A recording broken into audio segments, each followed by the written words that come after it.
दमदार क्वालिटी, नंदन की गारंटी। बिहार की राजधानी पटना में हुए नीट छात्रा के साथ संदिग्ध रेप और मौत का मामला अब लगातार उलझता ही जा रहा है।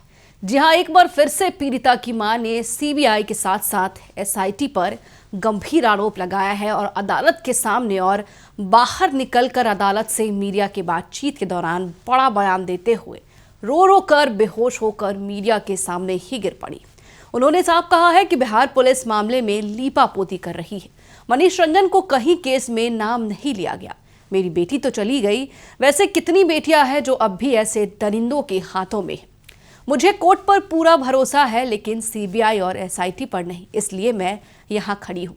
हॉस्टल में बेटी को विश्वास के साथ भेजा था, लेकिन नहीं पता था कि वहाँ बड़े बड़े मंत्री और विधायकों के बेटे आते हैं और बड़ी बड़ी गाड़ियाँ लगती थी। उन लोगों ने मेरी बेटी को मार डाला, लेकिन मैं आज भी 2 महीने बीत जाने के बाद भी इंसाफ के लिए दर दर भटक रही हूँ। पहले मीडिया ने इस केस को काफ़ी दिखाया, तब उम्मीद थी कि बेटी को इंसाफ मिलेगा, लेकिन अब इस केस को दबा दिया गया है। अब मीडिया में भी इस केस का कहीं पर चर्चा नहीं हो रहा है। नमस्कार, मैं हूँ शालिनी सिंह और आप देख रहे हैं दर्श न्यूज। नीट छात्रा रेप और मौत मामले में बेऊर जेल में बंद शंभू गर्ल्स हॉस्टल बिल्डिंग के मालिक मनीष रंजन की जमानत याचिका पर बीते दिन अदालत में सुनवाई थी। आपको बता दें कि दूसरे दिन कल सुनवाई हुई और सुनवाई के लिए मनीष रंजन को जेल से सीधा कोर्ट लाया गया था कड़ी सुरक्षा में।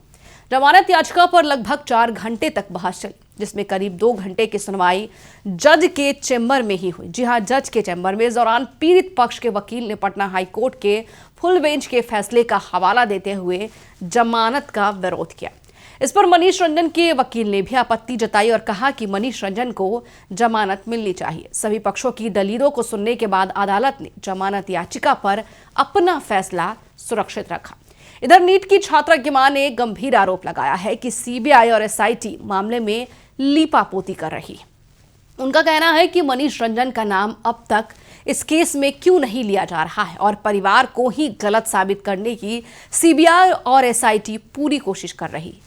बता दें कि सुनवाई के दौरान कोर्ट ने केस की पहली जांच अधिकारी और चित्रगुप्त नगर की तत्कालीन थानादार रोशनी कुमारी से अहम सवाल पूछे।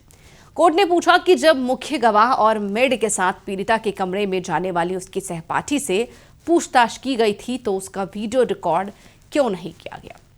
साथ ही कोर्ट ने यह भी जानना चाहा कि मनीष रंजन उनसे कब मिलने आया था।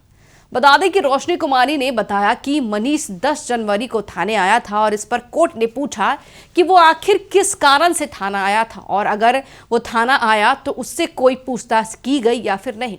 इस सवाल पर जवाब देती है रोशनी कुमारी, कहती है कि उन्होंने पूछताछ नहीं की मनीष रंजन से। कोर्ट ने आगे सवाल किया कि मनीष रंजन को किस आरोप में गिरफ्तार किया गया और उस समय क्या क्या रिकॉर्ड किया गया। पूछताछ में उसने क्या बताया और उस दौरान क्या वे खुद मौजूद थी।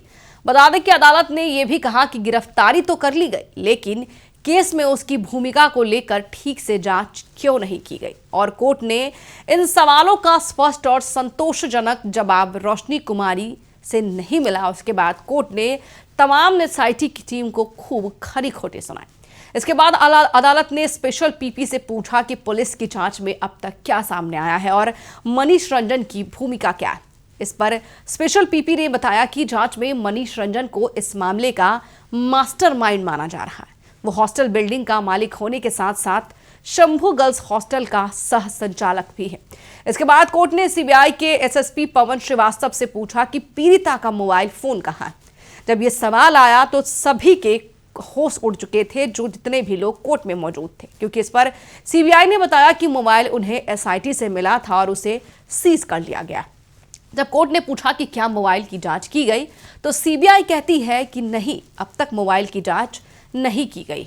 बता दें कि सुनवाई के दौरान कोर्ट ने सीबीआई से मनीष रंजन के मोबाइल फोन को लेकर भी सवाल किए और फटकार भी लगाई कि जब पीड़िता के मोबाइल को सीज किया गया तो जांच क्यों नहीं की।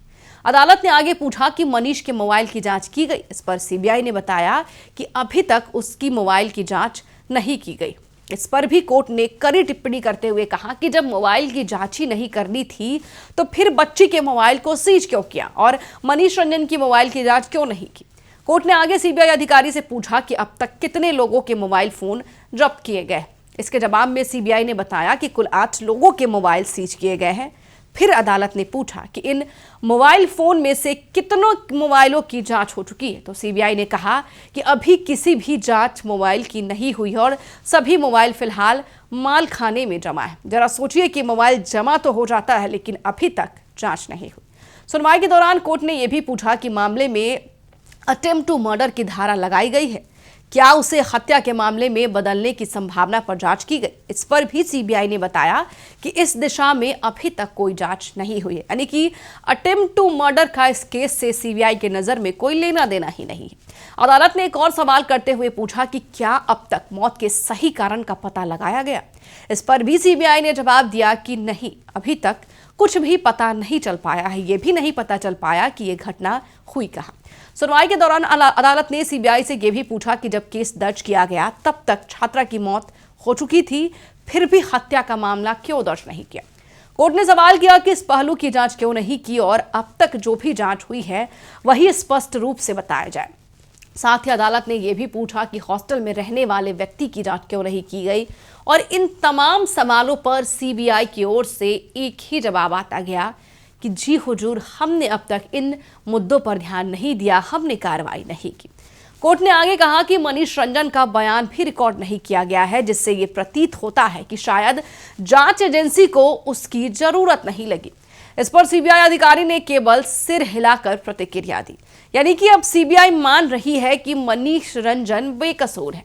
बता दें कि अदालत ने सीबीआई से यह भी पूछा कि जब वार्डन का बयान लिया गया तो 6 जनवरी के बाद पीड़िता के कमरे में कौन कौन लोग गए।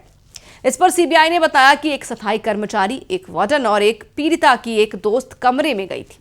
इसके बाद कोर्ट ने वार्डन का नाम पूछ लिया। अब यहां पर फिर सीबीआई फंस गई, क्योंकि सीबीआई को वार्डन का नाम ही नहीं पता चला और सीबीआई ने अदालत को वार्डन का नाम गलत बताया। इस पर भी अदालत ने फटकार लगाई और अदालत ने यह भी पूछा कि क्या मेड का बयान दर्ज किया गया है।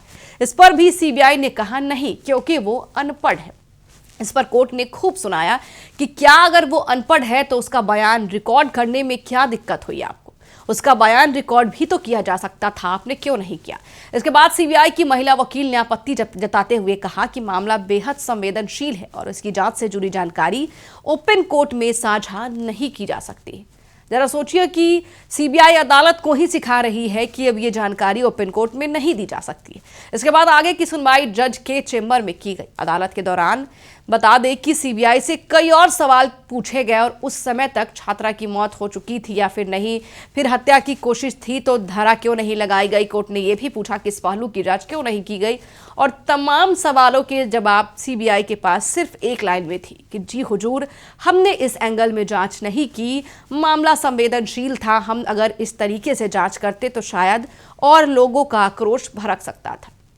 इसके बाद आपको बता दें कि पीड़िता के मां ने अदालत के सामने चीख चीख कर कहा है कि मेरी बेटी को इंसाफ मिलना चाहिए, सीबीआई और एसआईटी मिली हुई है।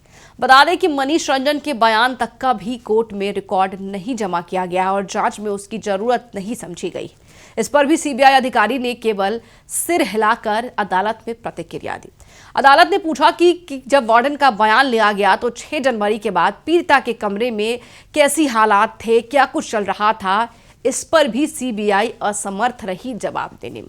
उसके बाद आपको बता दें कि तमाम ये जो सवाल जवाब का सिलसिला खत्म होने के बाद जब पीड़िता की मां बाहर आई, उन्होंने मीडिया के सामने बड़ा बयान दिया। उन्होंने साफ कहा कि अगर मुझे पता होता कि उस हॉस्टल में बड़े बड़े विधायकों और मंत्रियों के बेटे आते हैं तो मैं कभी भी अपनी बेटी को वहां नहीं भेजती। आज मेरी बेटी तो चली गई, लेकिन मैं आने वाले भविष्य के लिए और तमाम उन बच्चियों के लिए लड़ाई लड़ती रहूंगी जिन पर आने वाले दिनों में संकट गहराएगा। और इसके साथ ही आपको बता दें, पीड़िता की मां रोती हुई, सिसकती हुई मीडिया के पास बयान दे रही थी और बयान देते देते बेहोश हो गई, जिसके बाद पूरे मीडिया जगत में हाहाकार मच गया। जरा आप सोचिए कि एक माँ जिसकी बेटी चली गई, उस बेटी की आबरू लूटी गई और वो माँ दर दर भटक रही है। यहाँ तक कि जिन सीबीआई के ऊपर ये जिम्मेदारी थी कि सच को बाहर लेकर आएगी, अब सीबीआई भी उस माँ को मजबूर कर रही है कि माँ कोर्ट और मीडिया के सामने बेहोश होकर गिर पड़ रही। फिलहाल इस खबर में इतना ही, लेकिन आपकी क्या राय है हमें कमेंट बॉक्स में लिखकर जरूर बताएं। बने रहे हमारे साथ और देखते रहिए दर्श न्यूज़।